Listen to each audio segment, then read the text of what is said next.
Thank you. I'm gonna have Mark Chappelle hop up here and play this thing called like a home.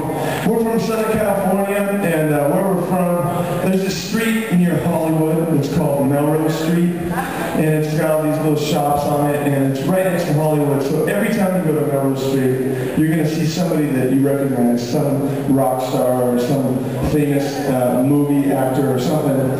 So this one time I was at Melrose and I was shopping in this little thrift store, and I was like shopping in the pants section, and I'm 6'4", so I really have anybody that's taller than me, but I was looking in the pants section and there was some, like, somebody looming over me across the aisle. I could feel them, like, almost looking down on me. So I'm looking at the pants, I look up, and I'm like, that guy's tall, and I go back to the pants, and I look back up and I'm like, that's Marilyn Manson. And I realized that it's Marilyn Manson, and being like a good little Christian boy, I was kind of afraid that he might float at me or something weird. Looking at him, and trying to just act normal, like I didn't know that was Marilyn Manson.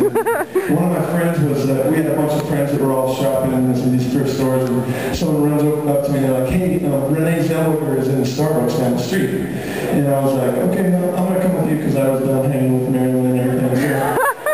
So, and we ran into Starbucks coffee, and sure enough, Renee Zellweger is just sitting at this table talking to this one other girl, and she's right there, and I started to get kind of nervous because I'm the guy that, like, when I decided I'm going to meet her, that I had to start thinking of a way to not be really awkward, and I was like, she's right there, I have to say hi to her, right? So, hold on, I'm thirsty.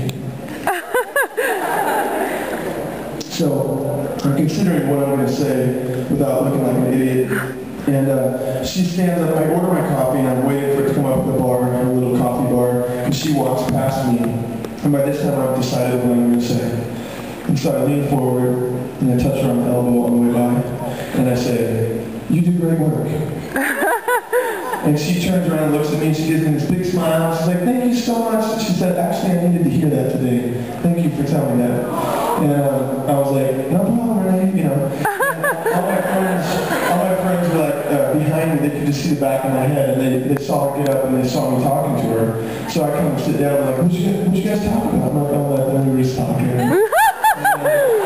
So they were trying to like press me, and I'm like, it really was not. So we stand up and we're leaving, and by this time I feel like me and Renee are good buddies. And so I'm like, Renee, I want to introduce you to my friends. So I introduce all my friends to her, and she's really gracious and kind. She's like, nice to meet you, and she says hi to everybody.